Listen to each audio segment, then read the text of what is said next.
Alright guys, well, I'm doing the radiator on my GL550. Now here goes the radiator that I purchased. It's sitting on this towel here just because I view radiators as fragile and unnecessarily it sliding on this floor and falling can do damage and I'll be pissed. So this I ordered off of eBay. They have them priced anywhere from $200 to about $400.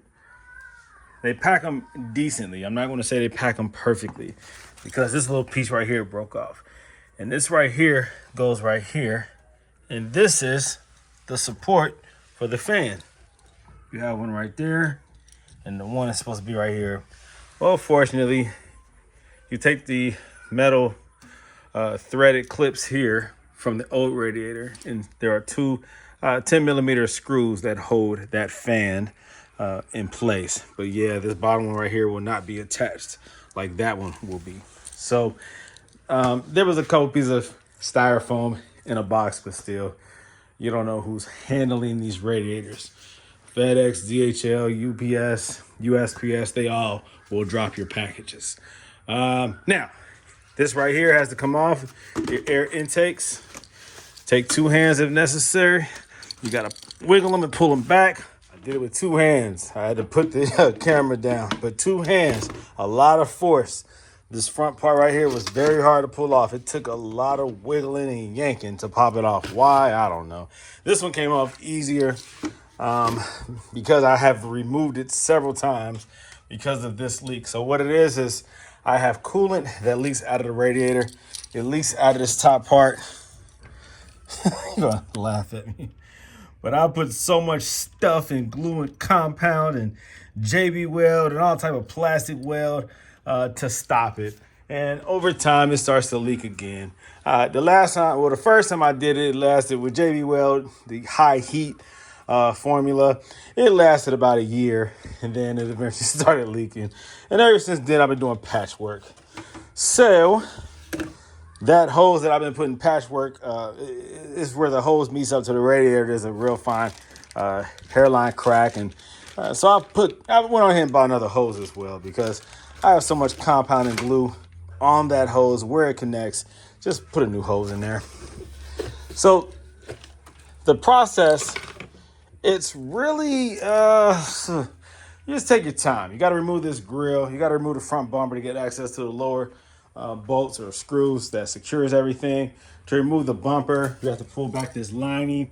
You have to remove a couple of those clips. Then there's going to be a T25 or something like that screw that secures, and in a bracket that secures the bumper to the fender, slides it out like all the Mercedes of the mid 90s had, or I'm sorry, the early 2000s up into recent models for sure had this sliding bracket that attaches the bumper to the fender.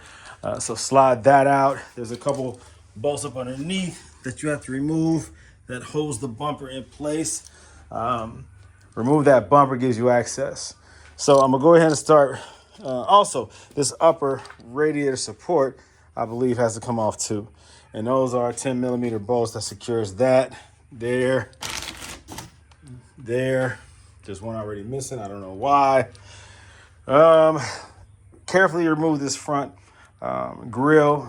There are some fragile plastic pieces that have to be unbolted. So just be careful.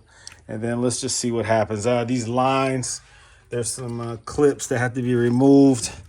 Oh yeah, also this radiator fan has to come out. All right, that has to come out. Then you have access to like the oil cooler lines and the coolant and the regular coolant or antifreeze lines. And then there's a couple clips or clamps that secures some of these smaller lines on this side, on the passenger side, that you have to carefully remove. And it's just a tedious little process. Take your time, don't rush. Let's just see what happens. Okay, well, I've gotten to the point where I got that front bumper off. The underside is easy. There's just four. In my case, it was four. Might have had some bolts missing, but there were four 10mm bolts that dropped from up underneath. That was easy. But the T25 screw right here that secures this locking bracket that secures the bumper to the fender had a hard time coming off. You see, it slides. There's a pin right there that sticks out, and it slides into this right here, and it locks it. I understand that concept. Like I said, it's like that with the early 2000 models. S-Class, CL-Class, CLK, C-Class probably, I don't know. It's like a common design. Most of them are straight. This one has is curved. Has an angle to it. But this other side over here, what happened was this screw wouldn't come out. It was in there past this plastic piece, and as I was trying to loosen it up, the head of it kept catching on the plastic and it wouldn't come out. So I had to almost like bend and wedge that metal locking brace. I'm gonna say brace, not a bracket. I had to manipulate and bend that brace so that the screw could find its way out. And so that was hard, and I might have done some damage to it, and I'll probably have to bend it back. It popped out, and it's probably up under this bumper. So I'll see if I did any damage to that, and I'll bend it back. And when I didn't want to like break anything, not even the plastic, because I do need to reinstall this front bumper. So that gave me difficulty, is removing that brace. All right. Again, it is a T25. Not much room in there.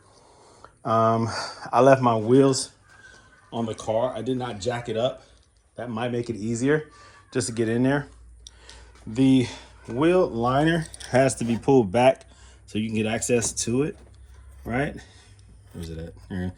And in my case, I had to actually break those tabs. I had to use wire cutters to get up under the heads of those and pretty much snap them off. The design of them, I don't really understand. It's these right here. Well, this is with the head removed. It looks like this. They don't seem to me to be push pin. Like usually you can pull out the center and then they pop out. But in this case, I just had to cut them. Do I have an example of any? Because usually they look something like this, or,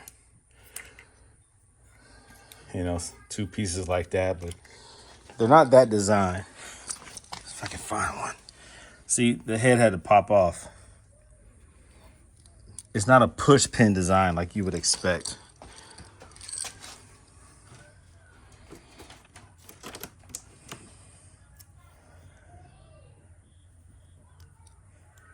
I don't see how you can save them. I'm sure there's a way, but I was impatient. I was already frustrated with working the other side. All right, so these clips right here, you have to unclip them. Now this also is an opportunity for me to change out the fog light. I believe the front right fog light was always, it was like sometimes coming on, sometimes it wasn't. So I'll replace that. I do have a replacement fog light, so that's easy. It's an LED light. Daytime running lights, I don't know, whatever. I think they come on whenever you turn the car on. All right, they don't really serve a purpose because they're not strong enough to be effective at night. They're just an LED strip.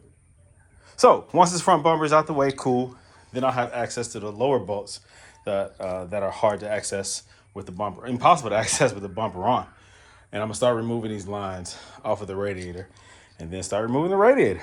But that front bumper has to come off first for you to do so effectively without stripping screws and cussing. Also, what's exposed when you remove that front bumper is the air suspension, the aromatic suspension. This is the compressor. You can get to it from up underneath. This is like the valve block, sort of, where the lines come out of.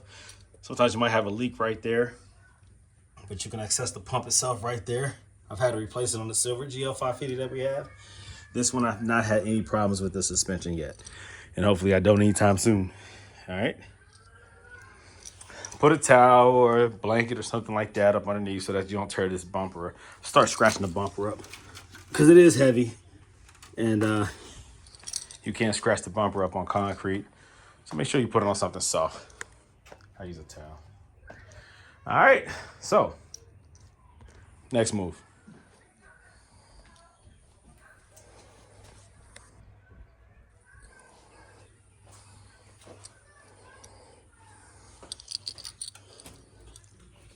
All right, so now I gotta pull this right here, remove this, and then remove the radiator fan. I already pulled those screws off. See what's holding it back.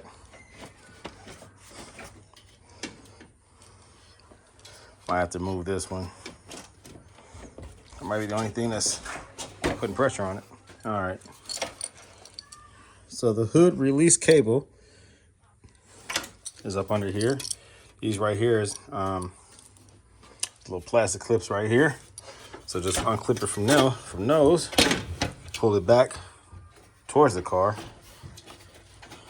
All right, now that unclips those. Now, this right here was holding it back. I had to pull this back, flex it back to make clearance of room so that I can pull this up. Also, this seal right here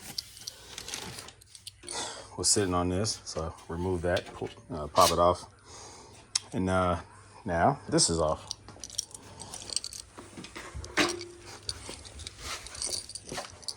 Now, pull out some towels, maybe some drain pans, because you will lose, I think, some oil, definitely some coolant. I don't know if there's a transmission line, a cooler line that runs through the radiator. I'm not sure, but that's a possibility. I'll know once I start removing lines. Try to keep all your screws together. This came off when I popped the bumper off, so this goes on there somewhere. Try to save all of your screws and nuts that comes off. I haven't put any nuts off, so that probably was just an old nut that was sitting there. But I put them into one of those little magnetic little holders, little bowls. But you see what you have here. Now you have an outer cooler. This is going to remain condenser, cooler, whatever. You also have an oil cooler right here. I think a power steering fluid runs through here somewhere as well. I think this remains in place, and this one comes out. It starts simplifying the more stuff you remove, you start to see what is what and how to get access to these bolts and nuts. So I've done one of these radiator changes before on the silver GL550 that's down there in front of the house. So when I first bought that, I got that actually from a dealership, a Ford dealership. And I was about to go out of town. My family and I were about to go to Florida. And we got off the highway and went to a Walmart to buy a couple last minute necessities. And the family stayed in the car. I ran inside. And so when I came out the store, there was smoke coming from the hood. I said, oh God. Of course, the car was running while the family was in there. And so I popped the hood, and guess what I'm seeing? Fluid, hot radiator, antifreeze or coolant dripping, actually shooting out and dripping down. There was a pinhole leak, and under pressure, it was shooting out. Oh God. And this is right when we're about to go to Florida. So of course, panic ensued, and I got the car back home. Actually, I got it to my friend's house. I jumped in his SUV. He allowed us to take it, and we drove that to Florida. It wound up being the Escalade ESV that I wound up buying later on. But what a shock. I think we bought that car 2 weeks later. We were taking it out of town, and that happened. Thankfully, we did get off the highway to go to Walmart, or we would have been on the highway heading south, and we would have been stranded. That would have been horrible. So when I did that radiator change, it really frustrated me because I didn't understand that you had to remove the bumper. I've done radiator changes on other Mercedes, but never on the GL550. And it was very frustrating to me because there were some deviations from their original designs. Like I did a radiator on this one, and it was a lot easier to do than it was on this one, because this model does have a different motor and just a different setup and design. And so it took a little longer. I was very frustrated trying to do things for the first time without any guidance and just learning the hard way. So it is what it is. I do have experience, but again, that was probably like 6 years ago. So here I go again. Now, some people might buy an original Bear, whatever, OEM equipment that Mercedes uses for their radiators. You can. You don't have to, though. From my experience, a radiator For the most part, is a radiator. Sure, they have cheaper ones, but just get a decent brand and you'll be okay. Radiators do not require high-tech design. They are pretty much universal in design. If you make one for a Mercedes, it's made for a Mercedes. You can go wrong, obviously, if you go too cheap, but just get something that's decent. Read the reviews before you buy one, and you should be okay. It does not have to be original equipment. All right, so let me go ahead and start taking off 10 millimeter bolts right here. There's surely a plug connected to this thing right here, the fan module. Unplug that, and this thing should lift up. Now, I am going to remove this hose right here because I am going to remove it and replace it anyways, but it might be in the way of me pulling this fan out. I did remove these. Might as well go ahead and unplug this, huh? Well, there goes the plug. You can see the red cord right here. I'm sure it's a push and release. Yep. Squeeze and pull down. And there you go. Simple. This right here has a locking pin or clip. Stick a flathead through there, pry it back. That releases what's holding it in place. Yeah, look at my screwdriver flathead. It got bent prying off that front bumper support. All right. Well, now it's perfect for this. Got a little angle, a little leverage right there. Save that, because I don't think not sure if the new one comes with it or not. So if it drops down, make sure you find it. All right.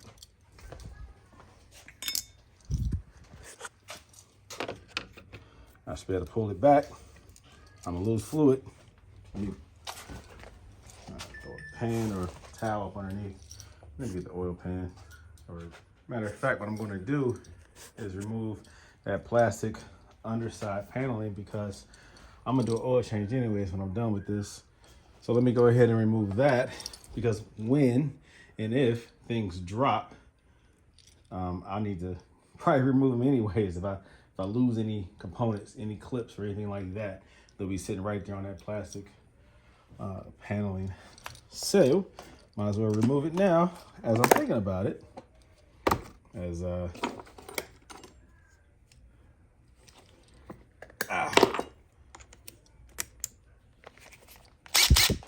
that would be proactive. So up underneath, there's just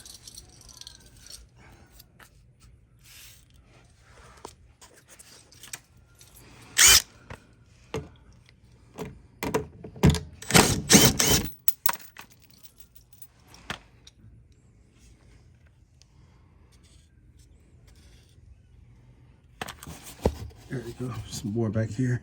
It's hard to see.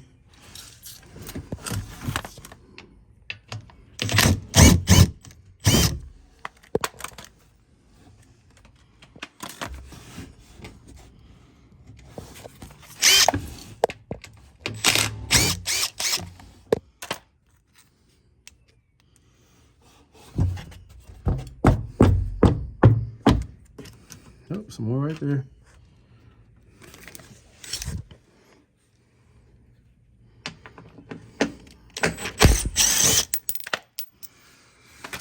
Should be one right here.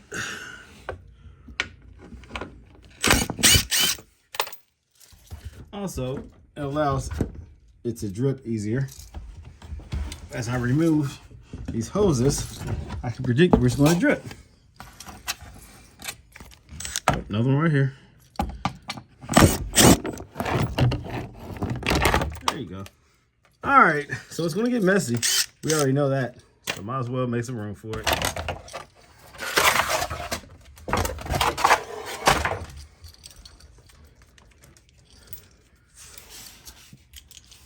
Gather all of your bolts so you don't lose any of them.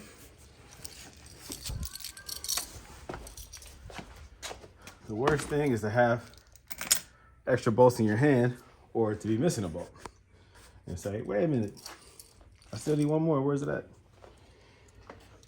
So as I pull this, it's going to pour out, cool it is.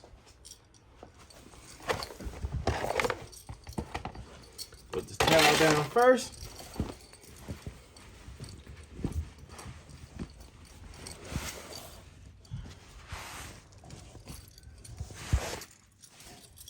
Then try to use these just to catch whatever comes out. So.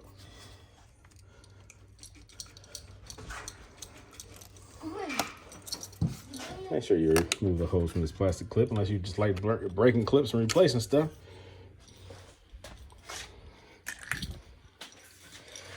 Now, of course, it's been wedged in there probably from day one. Probably has never been replaced. There's going to be some, like, what would you call that stuff? Just like build up, I guess, from water. I mean, this is coolant that flows through here. And there's always some kind of like deposits that builds up, calcium deposits of some sort. So likely that's going to be in that and cause it to be a little bit more difficult to remove. Oh, here goes another clip. See, it's already broke off.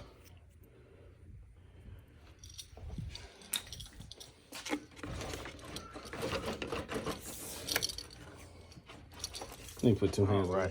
So I was able to wiggle that out. I had to manipulate this hose a little bit to make clearance, to make room. Thankfully, it's very pliable because you're gonna be able to move that one a lot easier than moving these.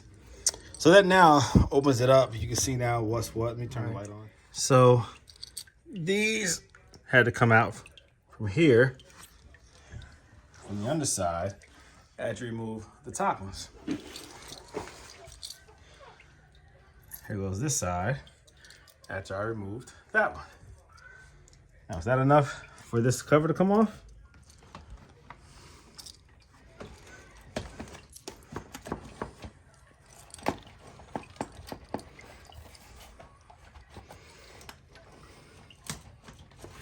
Does this have to come off? Shoot, I don't know. Maybe it don't, but we'll see. Might just be removing stuff unnecessarily. Just feels like it does, but looks like this front bumper right here might be blocking it.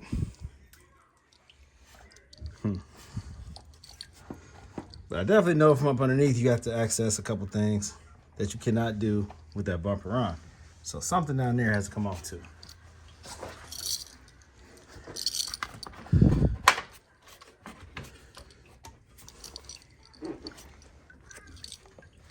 What is the point of me removing this? Is it necessary?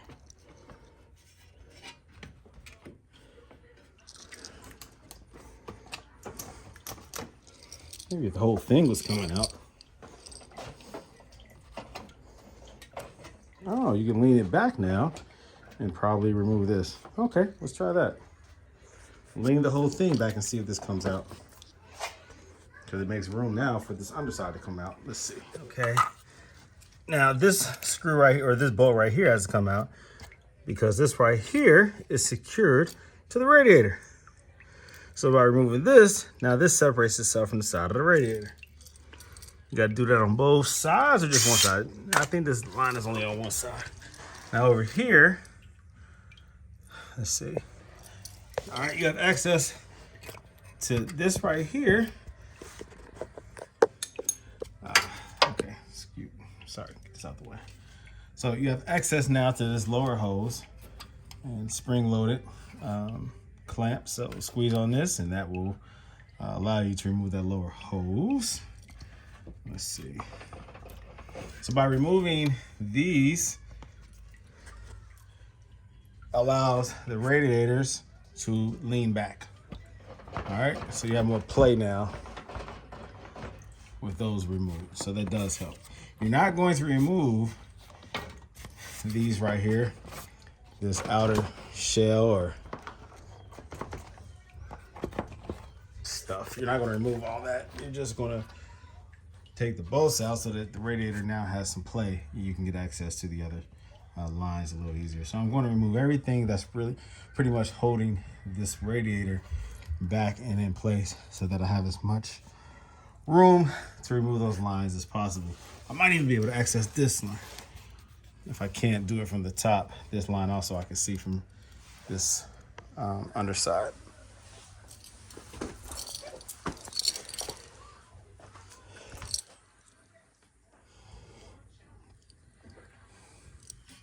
So everything that's holding this radiator back, you have access to. Even this pulls back enough for you to get back in there. Like I said, there's a lot of flex there now. All right, so take advantage of that. Now there is a T25 screw. See if I can show you. That runs right inside that hole right there. Now that front cooler, there's a little bracket right there, plastic bracket right there. All right, you got to remove that screw on both sides. So that's another reason why it's important to remove this. Whoops. That screw right there.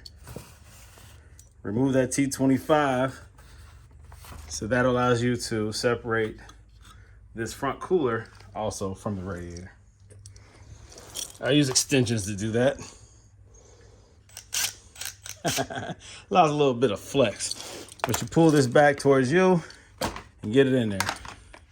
Would have been nice to put an access hole right here, but they didn't do that. So push the radiator back, pull this forward, and create the room that you need. All right, and this is the screw. And of course, this is falling apart. It's just brittle, whatever.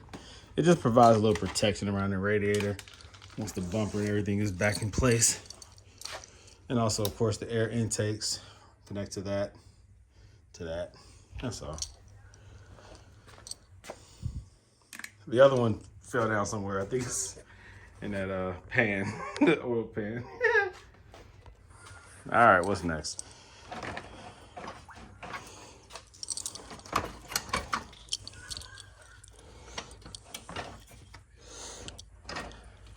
Something else is holding that back.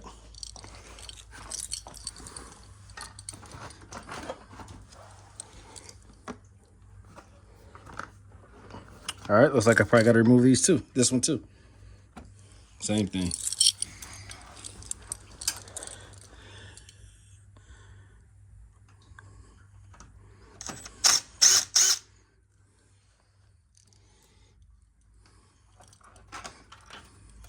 All right, catch that little brace right there. All right, so that allows those lines now to be, oh yeah, this line is still running into the radiator. So once I remove that line, that'll make that a little easier too.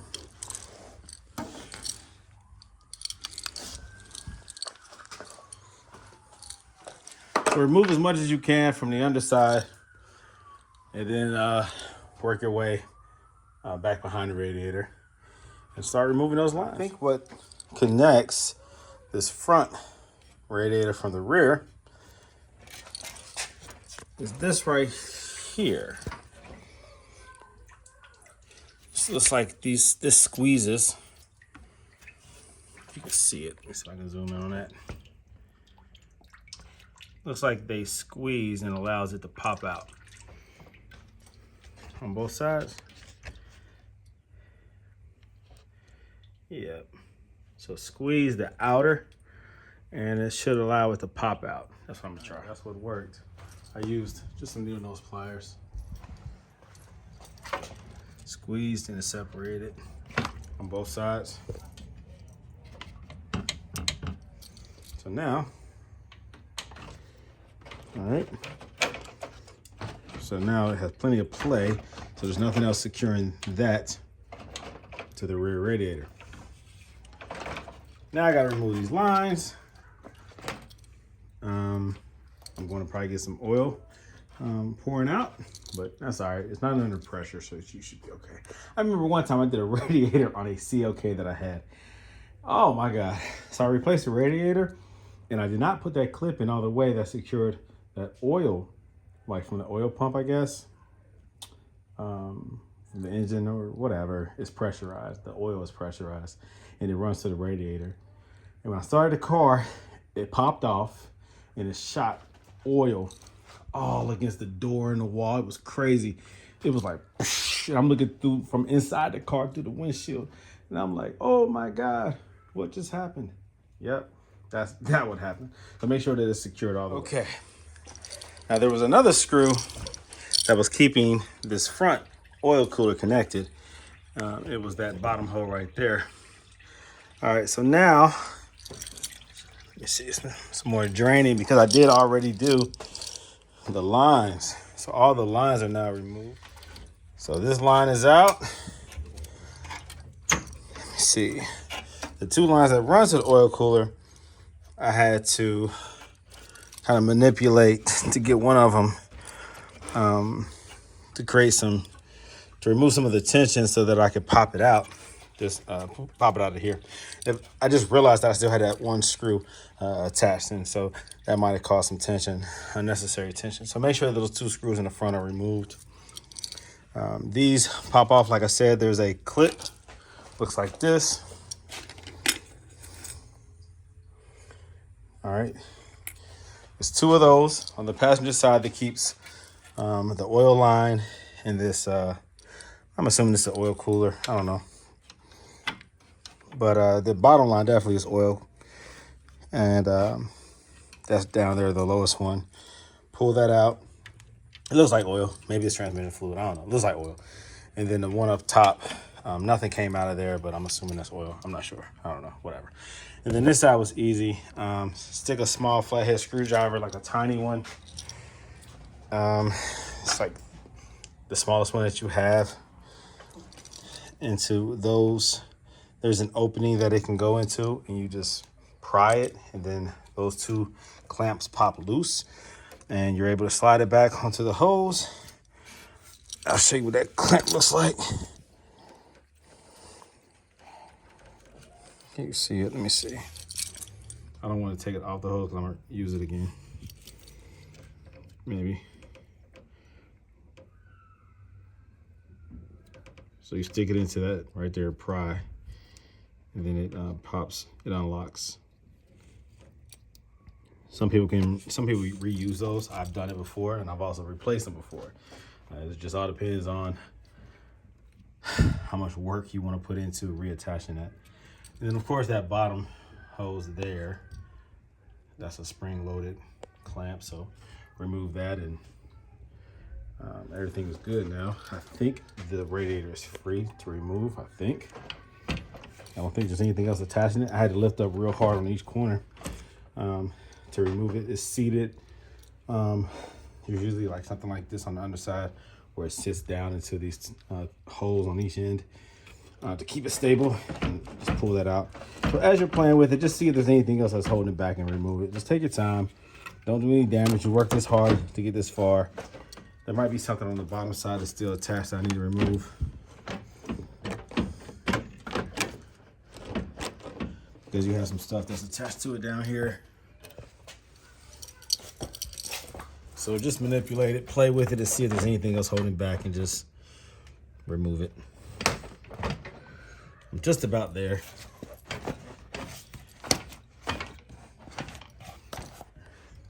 All right, I got it out. So it was just snagging. You gotta really manipulate it. You gotta move it, wiggle it, shake it, come up and down with it, drop it like it's hot, you know, all that kind of stuff. And then it comes out. Everything that I recorded me removing is what you have to remove in order to get it out. Just what it is, man.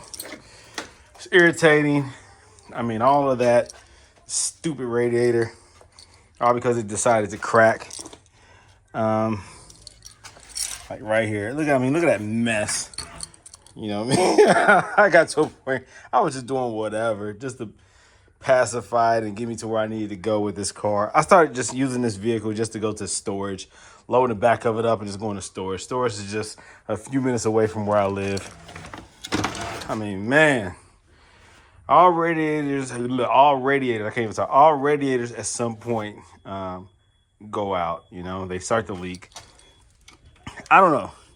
Do they make a radiator that's not plastic? It doesn't have the plastic outer where the hoses connect and the fluid flows. I mean, dang. You would think after all these years they would come up with a... I know there's one that exists. Mercedes doesn't use them. I don't know why. Why don't people use all metal radiators? if I do some research, they probably used to, and then it probably presented another problem. For whatever reason, these plastic connections and the outer edges of them are always susceptible to cracking due to excessive heat and cold. Eventually, it just gives way. It just doesn't last forever under that kind of pressure. It's just what it is. So everything is out. I'll clean that up, and I'll compare the old one to the new one, make sure everything is everything, and then I'll install it. All right, I have plenty of this concentrate right here. This is what I use. It's good for Ford, Chrysler, Mercedes, Benz, AC Diesel. This is what I use. This is the good stuff. It's yellow. You can use this. Mercedes used to use yellow coolant, now they use the blue. It doesn't matter. They're all good for Mercedes. All right. So, like I said, let me go ahead and compare the old and the new and just reverse order install everything. All right. It's just going to take time because there's a lot of things you have to remove. So if you have muscle memory, if you can remember what you removed, just put it all back. All right. Take your time. No rush. I got this far. Let me go ahead and finish the process. It looks like that piece that fell earlier and I didn't know what it was attaches to the headlight assembly, because look right here, it's missing. And you see this tape here. When I used to drive, this headlight used to rattle because it wasn't attached properly. As you can see, there's a missing connection right there. This is the piece I was referring to. Did I put it up here? There it goes. This right here. This fell once the bumper broke loose. So now I know what that is. This headlight has always been much cleaner. Obviously, it's been, I'm going to assume, replaced. This car has probably been in some type of minor accident. And this is the original headlight. And you see how faded it is. I have sanded this and buffed it to make it clear. But over time, you know, that goes away and goes right back to being dusty. So this would be a good time to replace that headlight if I wanted to while the front bumper is removed. But am I going to do it right now? Probably not. So take this opportunity to clean anything up that needs to be cleaned up. Replace hoses, replace belts. I mean, you have easy access now to that. So I'll just go through this thing and I'll clean it up and put everything back in.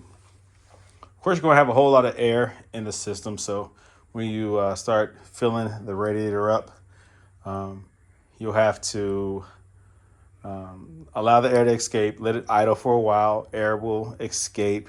Your levels will drop, especially when the thermostat opens up. Once it gets up to temperature, it's going to drop. You'll get air pockets in the system. You have to let it idle with the cap off of the overflow reservoir.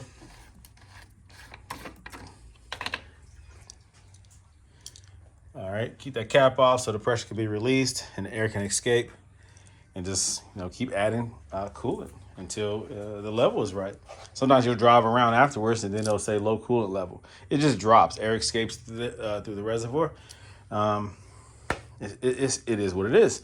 Just be careful. Once this coolant is up to temperature, there's a lot of pressure here and it can shoot out and blow all over your face. So be careful when you're taking that cap off when you're trying to refill it. Like I said, while this thing is also like this, well, at least while the under body paneling is removed, I'm going to do an oil change. But I'm going to get this radiator put back in so that I can at least get that part out the way. Might as well do air filters too. Yeah, might as well do that too. Yeah, this car needs some love. I need to go ahead and show it some love. 2010 GL550. I bought this car probably about 2, maybe 3 years ago. I paid $12,000 or $12,500 for it. It came with a nice set of wheels that are now on the G-Wagon, those 24s that are on the G-Wagon. This actually came with, it came with these factory wheels and also those in the back of the GL. So those are pretty cool to own. So I think for the 12.5 is all right because those wheels, I want to put them on the G-Wagon with the bolt pattern adapters. And if I would have bought those wheels outright, I had to replace one tire. Yeah, I had to do that. But if I bought those wheels outright, they would have cost me about $3,000 $4,000. So take that off of the price of the GL550. And I think I got a pretty decent deal. Now you can get a GL550 anywhere from, I don't know, $4,500 to $10,000, $10,500, something like that. But, you know, it is what it is. You pay what you pay. Depends on when you buy it and, you know, and the condition of it. That's cool. All right, so let me go ahead and start putting this stuff back together. And if I run into any other problems, I'll record. If not, everything went together smooth. All right. Oh, yeah, for the record, I thought that broken tab held, the fan? It does not. It holds actually the radiator in the front, the smaller little radiator, cooler, whatever you want to call it. So that is, these right here hold the fan. And the back side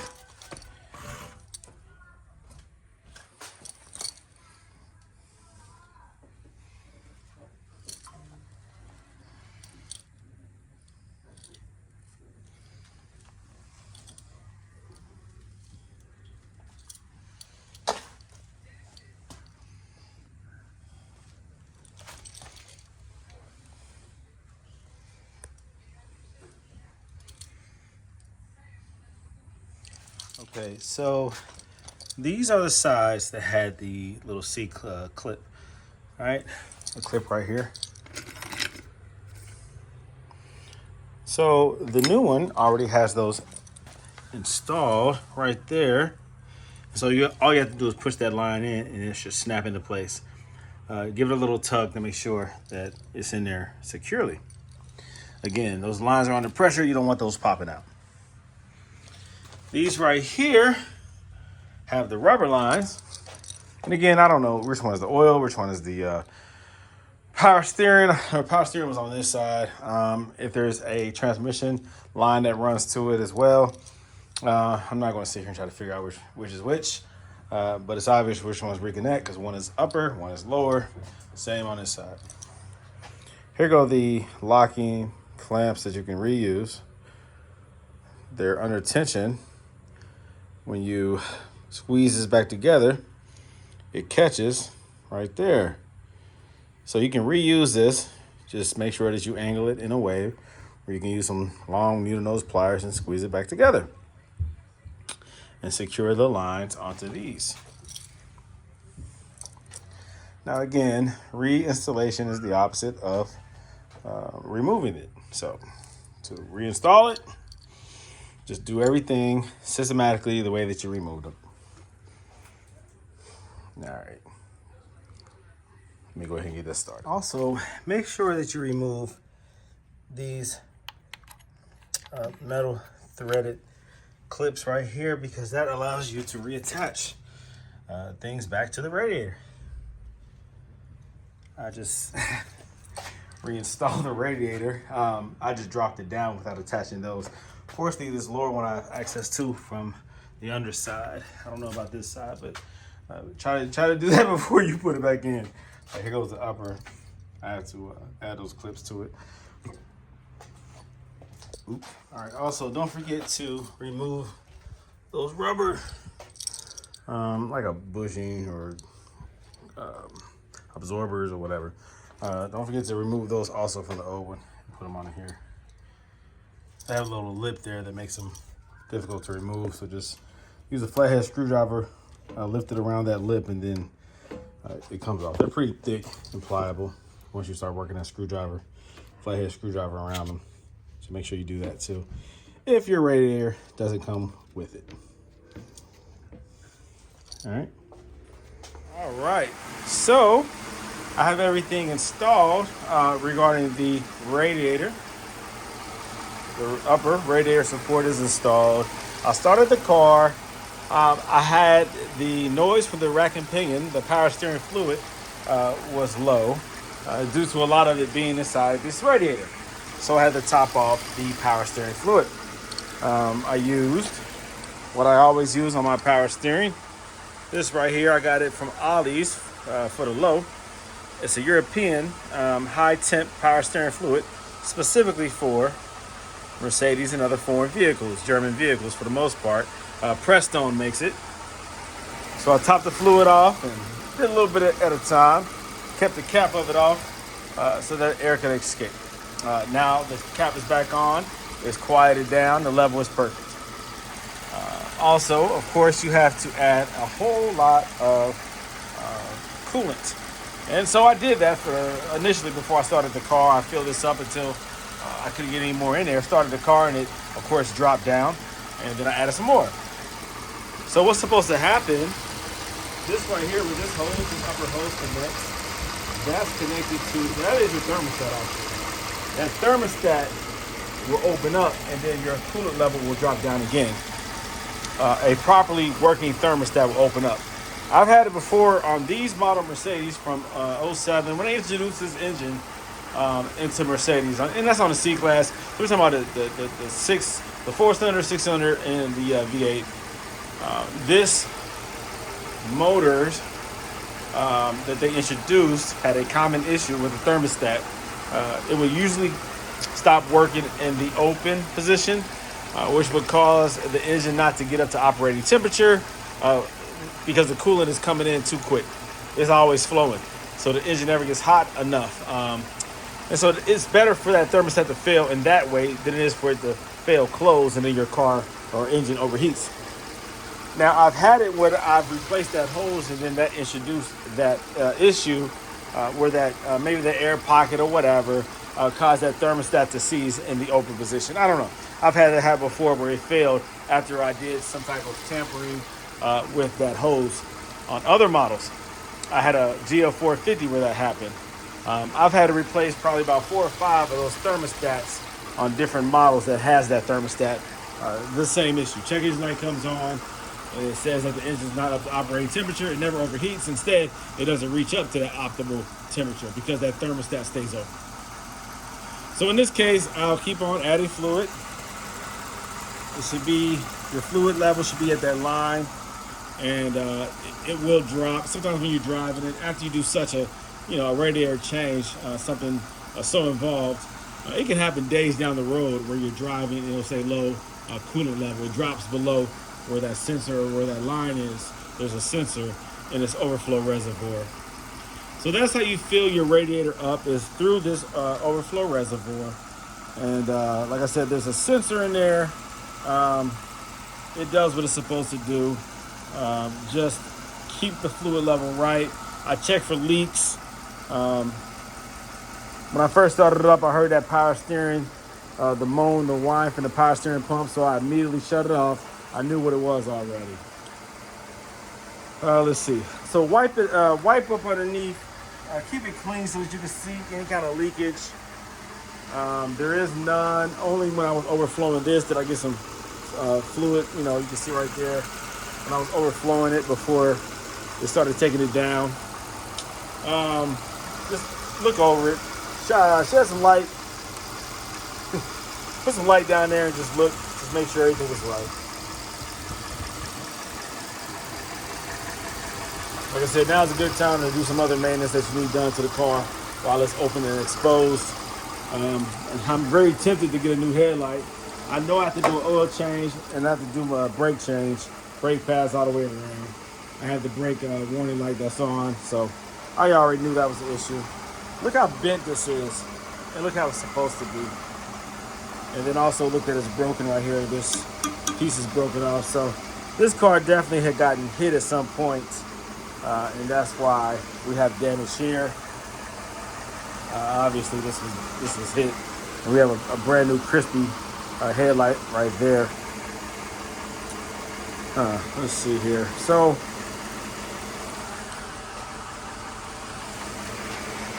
I'm going to let it run, let it continue to get warm. With that concentrate coolant, I do a 50-50. Here goes your temp sensor right there on the instrument cluster. You get there by just scrolling up from the go through the menu. The check engine light is on because I don't have any the air filters. Whenever you take the engine cover off and the intakes are not connected, For whatever reason, on this GL550, I get a check engine light. Now, I've never done, I think it's been a long time since I've done an oil change. Those air filters, I mean, could really be clogged up and dirty. And so, for whatever reason, when those are not connected, I get a check engine light. That happens with the silver one as well. If you don't have everything hooked up, I don't know what it is, but there's a variance, I guess, in the intake, temperature, pressure, I don't know, whatever. And that check engine light will come on. So I'll rectify that by doing oil change, air filter change. The air filters in here and here. And I'll clear the code. I'll check it, make sure that's what it was, and I'll clear that code. Yeah, this car has been sitting outside, man. It's been months since I've really utilized this vehicle. Like I said, I put coolant in there just to drive it over to the storage and then drive it right back. And that fluid was just really leaking out bad. And I really encourage you all to really fix your cars when they start having problems as soon as possible.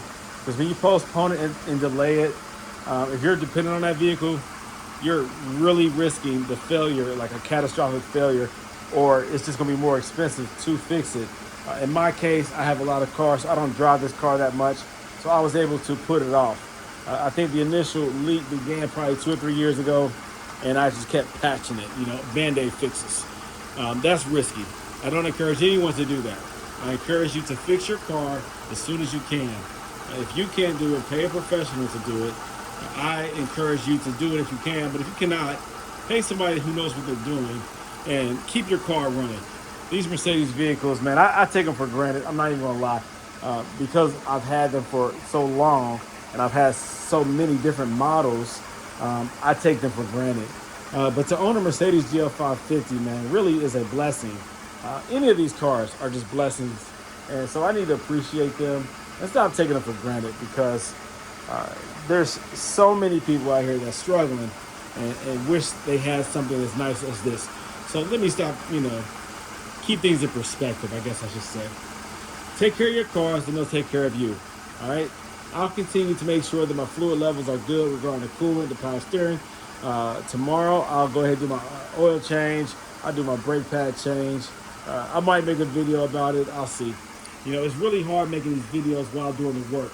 It slows you down. It takes twice, if not 3 times as long, because you're trying to record the process. But I do this for you all. I definitely don't do it for me, because I know what I'm doing.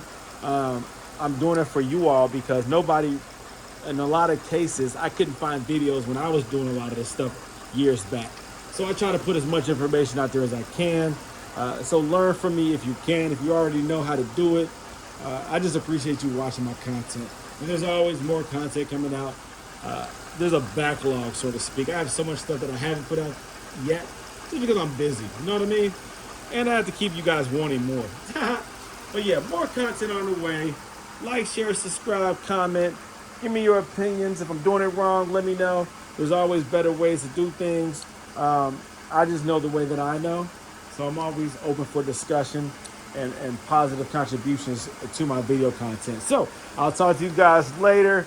I'm going to go ahead and, like I said, do what I do and put this stuff where it belongs. Finish putting the front bumper on.